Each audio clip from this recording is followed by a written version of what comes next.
There's something no one tells you when you first step into the world of manifestation, that the moment you start chasing your desires, you've already told the universe, I don't have it yet. And that one tiny belief, I don't have it yet, becomes the loop you live inside. It's subtle, invisible, even. You could be scripting every morning, visualizing every night, speaking affirmations in the mirror until your throat is raw. But if, underneath it all, there's still a feeling of waiting, wanting, or needing, then that's the true command being sent out. Not the words, not the action, the state. What if the reason things haven't shifted isn't because you're doing it wrong, but because you've been doing too much? Not too much in volume, but too much in energy, too much striving, too much proving, too much trying to fix what was never broken. Because manifestation was never meant to feel like a job, or a race, or a desperate attempt to catch up to some invisible version of success. It was meant to feel like coming home, like remembering, like choosing, not chasing. And that's what Neville Goddard helped me understand. Not as a theory, not as a quote to repost online, but as a living, breathing shift in who I was being. You don't manifest what you want. You manifest what you are. Neville said that. And once that clicked, like really clicked, everything changed. Not in a dramatic instant where lights flickered and angels sang, but in a quiet, calm way where the noise of needing and proving just stopped. It was like my nervous system finally exhaled. Because I realized I had spent years trying to force the outside world to validate what I didn't yet believe about myself on the inside. That I was worthy of love without running after it. That I could have money without always hustling to earn it. That I didn't need to keep begging reality to notice me. I just needed to notice who I was being. The moment that hit, the moment I stopped reaching, life started responding. Not because I said the right affirmation or visualized for 55 minutes, but because I stepped into the assumption that it's already mine. And when something is already yours, you don't chase it. You don't beg for it. You don't wait around refreshing your inbox or reading into texts. You walk as it. You become it. That's what Neville meant by living in the end. Not pretending or acting or faking, but stepping into the state of it is done. And staying there, even when your senses try to tell you otherwise. That's the fear, right? The voice that says, if I don't chase, it'll slip away. If I stop thinking about it, won't the universe forget? If I don't visualize today, will I miss my shot? It's a fear that's born from the belief that creation is fragile, that it needs to be protected and babysat and micromanaged. But Neville's teachings flip that completely. Creation is finished. Everything already exists. You're not building the life you want piece by piece. You're selecting it. From the infinite versions that already exist, you're choosing the one you prefer and embodying the version of you who already lives there. So no, you don't lose anything by resting. You reveal everything by returning. Returning to the self-concept that says, I'm not the chaser, I'm the chooser. Think about it. Who do you become when you're chasing? Anxious, on edge, always questioning, always refreshing, always doubting. That's the self you're manifesting from. And what does that self receive? More moments to chase, more opportunities to doubt, more reasons to wait. But when you return to calm, to the knowing that it's already yours, you shift the energy completely. You're no longer a person trying to make something happen. You become someone who has already received. Maybe you've been here before, the job interview that felt perfect, but they never called back. The date that went amazing but never led to a second one. The random payment that came in but didn't solve the bigger problem. The almosts, they hurt the most, right? Because they make it feel like the universe is teasing, like things are so close but still just out of reach. But Neville would say those moments aren't punishment, they're reflections. They're your outer world showing you the state you're dwelling in.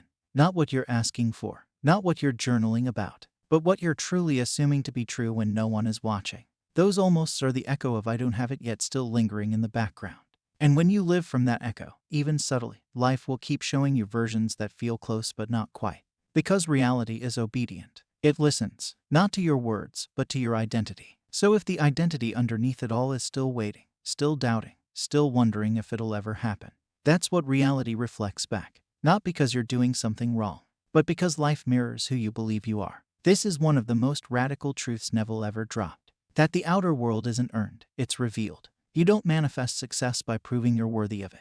You manifest success by becoming someone who no longer questions whether or not they are. You don't need to make yourself perfect before love arrives. You don't need to hit a number before money flows. You only need to assume, deeply, quietly, consistently, that it's already done. And then live from that place, not as a performance, not to convince the universe, but because you trust the power within. It's like being in a restaurant and placing your order. You don't stand up, follow the waiter around, ask the chef if they're cooking it right. You don't panic if it takes a few minutes. You sit, you trust, you expect. That's the energy of the chooser. of the one who knows, my desire is already being fulfilled. Not someday, not if I earn it, but now, in ways I might not even be able to see yet.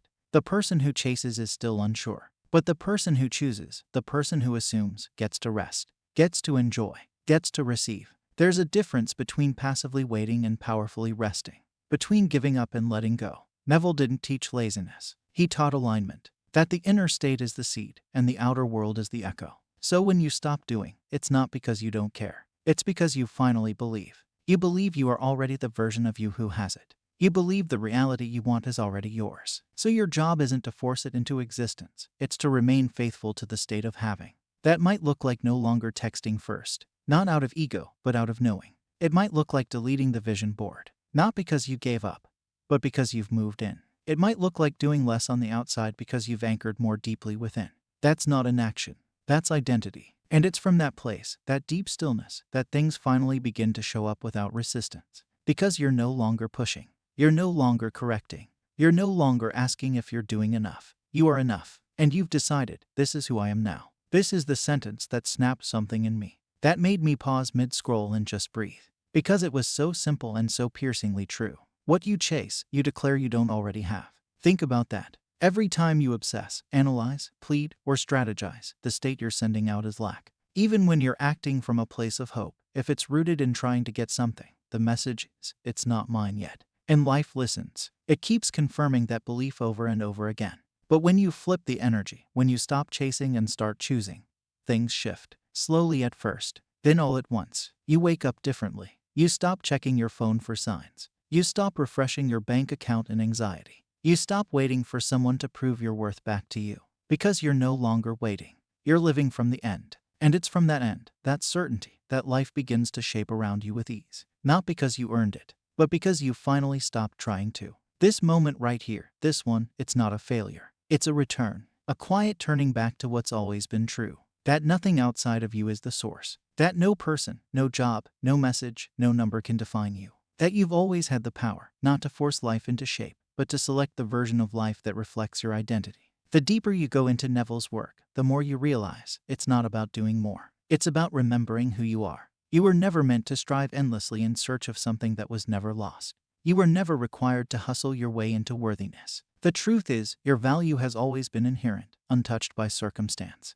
What you're remembering now isn't new, it's ancient. It's sacred. It's the still, steady presence within you that knows. The part of you that doesn't beg for validation or look for signs to feel worthy. The part of you that simply is. This is the return, not to a place, but to yourself. Not to a version of you shaped by fear or need, but to the you that rests in wholeness. The you that never left. When Neville speaks of assumption, he's not telling you to pretend. He's telling you to remember that consciousness is the only reality. That who you believe yourself to be is the seed of everything you experience. So, if you've forgotten, if you've wandered into doubt, that's okay. This moment is not a detour, it's the path. This is the path. Every feeling of lack, every question, every why not me, is just another invitation to turn inward. Not to figure it out, but to remember. To return to that quiet truth, I am. There's nothing to chase, only states to embody. The question is never, how do I get this? The question is, who am I being right now? Because the version of you who has it, love, wealth, peace, joy, already exists.